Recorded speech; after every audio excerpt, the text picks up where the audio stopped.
हिंदी में यूपीएससी की तैयारी से संबंधित प्रोग्राम्स को देखने के लिए सब्सक्राइब करें स्टडी IQIAS हिंदी। दोस्तों 1999 में भारत ने करगिल में एक बड़ी विजय हासिल की थी, लेकिन उस विजय के बावजूद एक टीस जो थी वो केंद्र सरकार की बात करें या वैज्ञानिकों की बात करें, उनके मन में रह गई थी। क्योंकि जो यूएसए है, अमेरिका है, उसने अपने जीपीएस सिस्टम को यूज करने से रोक दिया था कि हम इस युद्ध में आपको यूज करने नहीं देंगे। बात की जाए भारत की, तो भारत ने तमाम सैंक्शंस के बावजूद बड़ी वैज्ञानिक प्रगति हासिल की थी। ऐसे में भारत के वैज्ञानिकों ने खुद के लिए एक होमवर्क तय किया कि भविष्य में हम अपना खुद का नेविगेशन सिस्टम बनाएंगे। जैसे रूस के पास है, यूएसए के पास है, बाकी देश भी इस पर ट्राई कर रहे हैं, हम बनाएंगे अपना प्रॉपर। तो एक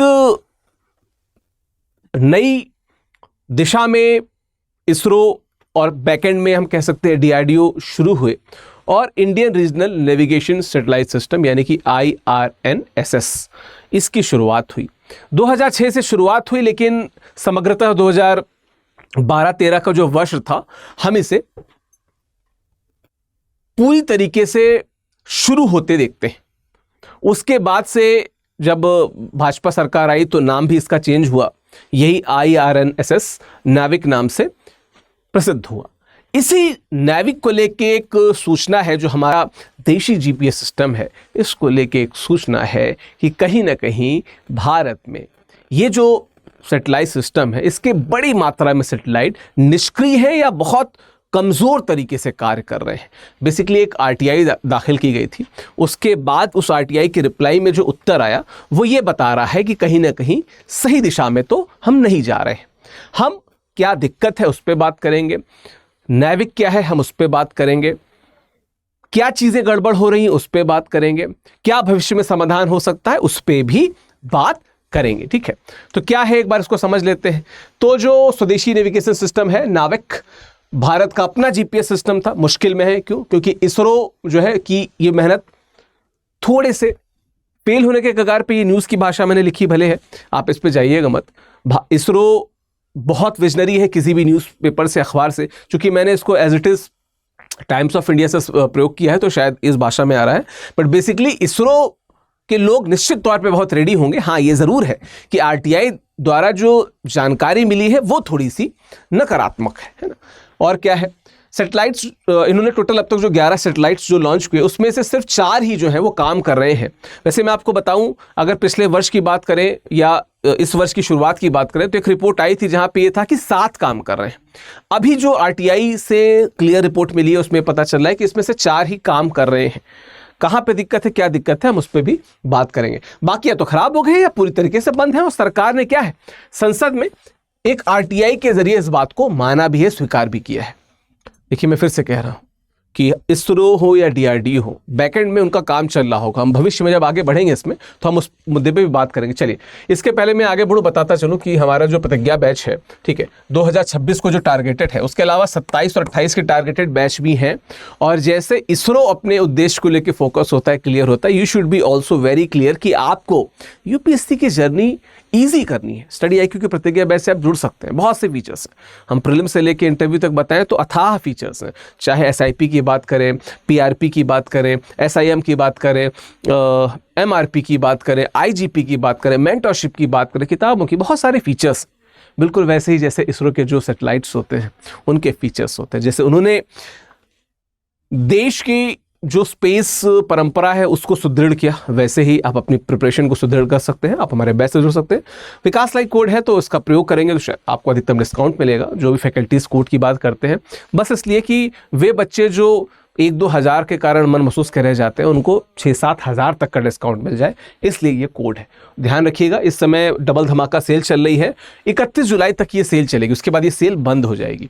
तो 31 जुलाई से पहले आप अधिकतम डिस्काउंट पा सकते हैं इससे जुड़ा। ठीक है, चलिए बात कर लेते हैं नाविक क्या है। तो नाविक क्या, नेविगेशन विद इंडियन कॉन्स्टलेशन, इसका एक एब्रिविएशन है जिसको नाविक नाम से जाना जाता है। भारत का अपना रीजनल नेविगेशन सैटेलाइट सिस्टम है। शुरुआत में मैंने इसको बता दिया था।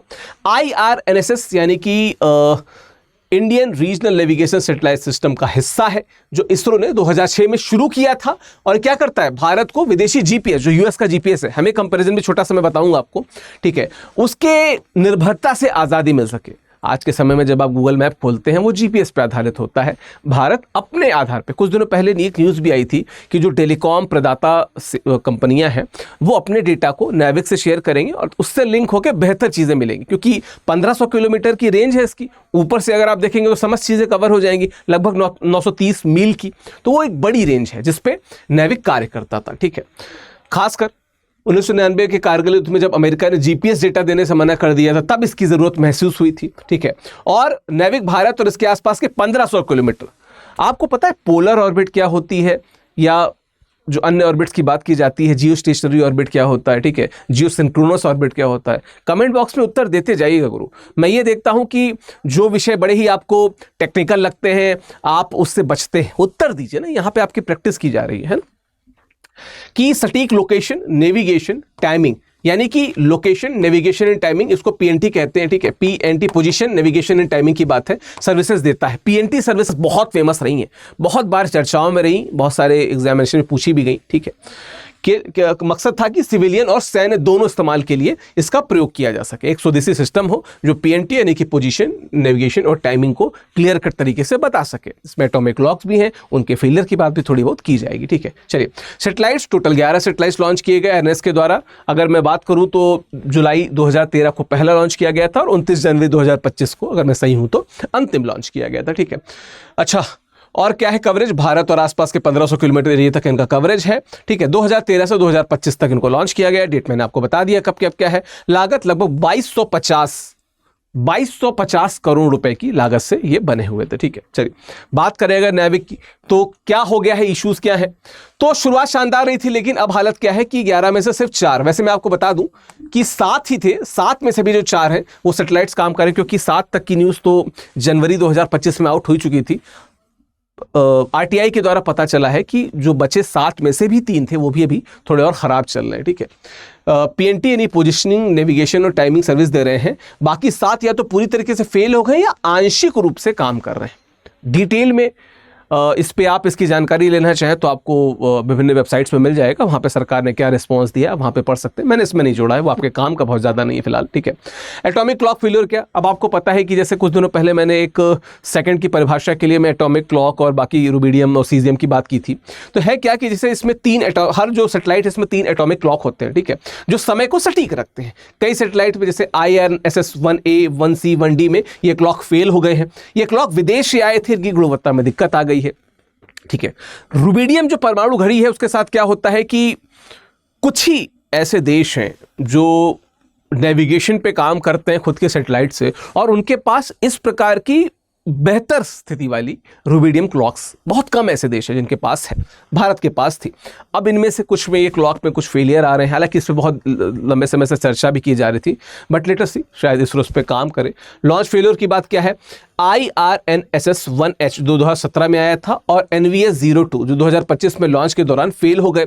1H का रॉकेट शील्ड नहीं खुला तो NVS 02 का इंजन काम नहीं किया। तो ये भी एक अलग प्रकार की चिंता है, चीज़ें आगे सही तरीके से नहीं बढ़ रही हैं, ये भी एक थोड़ी सी चिंता का विषय है, ठीक है। आगे अगर बात करें तो क्या हो गया नाविक को, अगर बात करें तो और क्या है, इसमें कुछ पुराने सैटेलाइट्स भी उसी क्रम में हम आगे बढ़ रहे हैं कि IRNSS 1B 10 साल की उम्र पूरी कर चुका है, कभी भी बंद हो सकता है। जो उसकी एज डिफाइन की गई थी उससे ज़्यादा काम कर रहा है, तो एट एनी टाइम वो कह सकता है टाटा बाय बाय। इस इसरो को देखना होगा। IRNSS 1F 2 में से 3 क्लॉक खराब है जो इसे आंशिक रूप से कमज़ोर बना दे रहा है, ठीक है। सॉरी, 3 में से 2 क्लॉक होगा, वो इधर उधर गया, 2 में से 3 क्या ही होगा ये तो अजीब सी मिसाल हो गई। तो बेसिकली जो 3 क्लॉक्स मैंने बताया था सब में होती हैं रूबीडियम पावर्ड, कुछ में R+S पावर्ड यानी कि rubidium plus CS caesium powered है। तो उनमें 3 में से 2 क्लॉक जो है वो काम नहीं कर रही, ठीक है। तकनीकी दिक्कतें क्या है? NVS 02 का इंजन फेल होने से वो सही ऑर्बिट पर नहीं पहुंचा, जिससे PNT सर्विसेज प्रभावित हुई।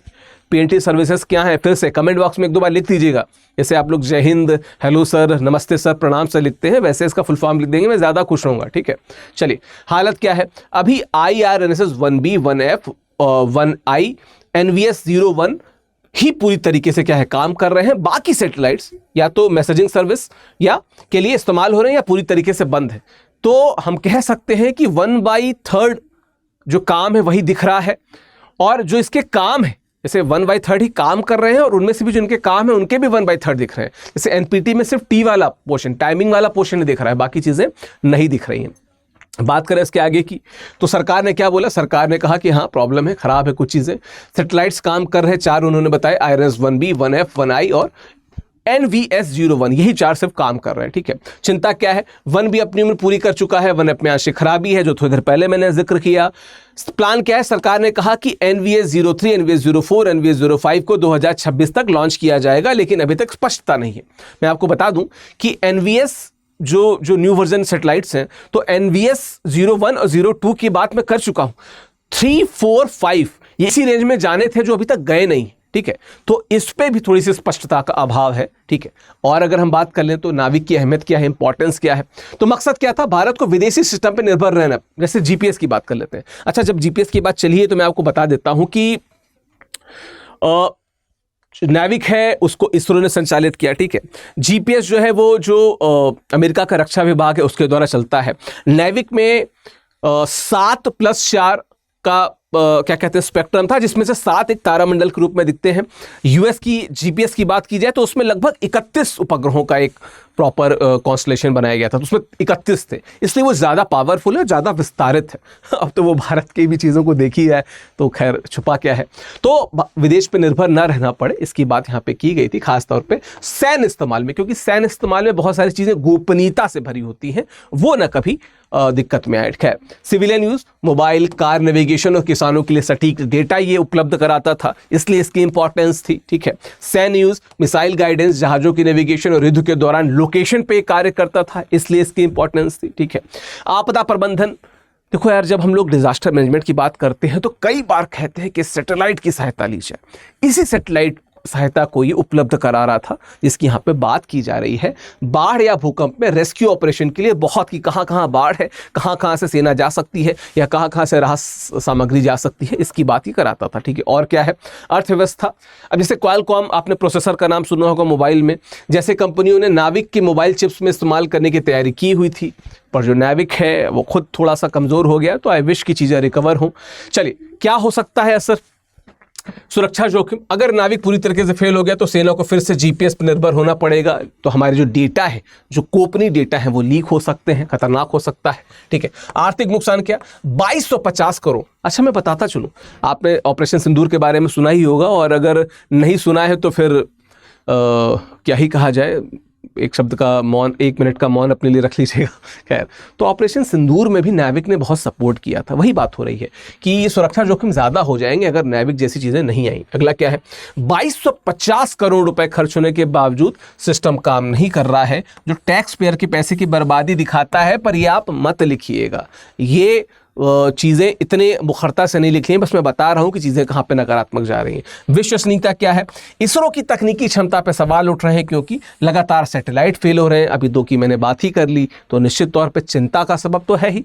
और क्या है? कमर्शियल यूज़, मोबाइल और वाहन कंपनियां नाविक का इस्तेमाल करने से हिचकिचा सकती हैं, क्योंकि सिग्नल की सटीकता पर भरोसा नहीं रहा।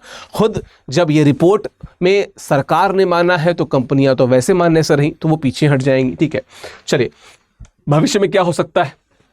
इसरो ने नई एनवीएस सीरीज NVS-03, 4, 5 लॉन्च करने की बात कही है, जो भी थोड़ी देर पहले मैंने बताया था। 26 तक ही आएंगे ऐसा है, लेकिन स्पष्टता इसमें नहीं है कि कब तक ये प्लान पूरा हो जाएगा।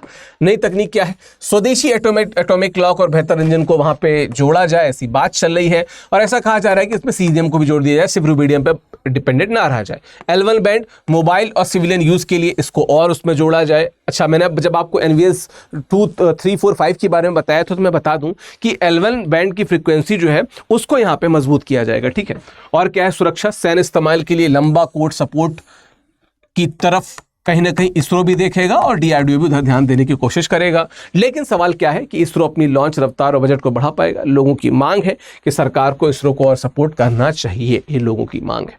और हमारी क्या मांग है? हमारी ये मांग है कि सरकार बहुत अच्छा काम कर रही है, इसरो बहुत अच्छा काम कर रहा है, थोड़ा सा फोकस्ड वे में भविष्य को देखते हुए अगर काम करेंगे तो कुछ ऐसे गोपनीय डेटा जो सिर्फ भारत के पास रहने चाहिए वो विदेश में नहीं जा पाएंगे। ठीक है, चलिए, बात की जाए अगर एक और ऐसी चीज़ की कि स्टूडेंट्स की क्या मांग है, तो डबल धमाका सेल आप देख सकते हैं।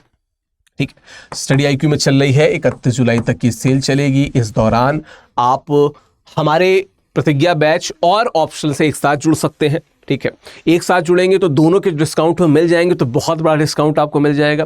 बाकी हिंदी साहित्य का जो नया बैच है उसमें एडमिशन शुरू हो चुका है, बहुत जल्दी एडमिशन क्लोज हो जाएंगे। कबीरदास से जो बैच शुरू होने वाला है, उस बैच से जुड़ने के लिए आप हमारी वेबसाइट पे, हमारे ऐप पे या नीचे लिंक से जा सकते हैं। डबल धमाका में खास बात क्या है कि आपको ऑप्शन के साथ में NCERT के बैचेस भी मिल रहे हैं, फ्री में मिल रहे हैं।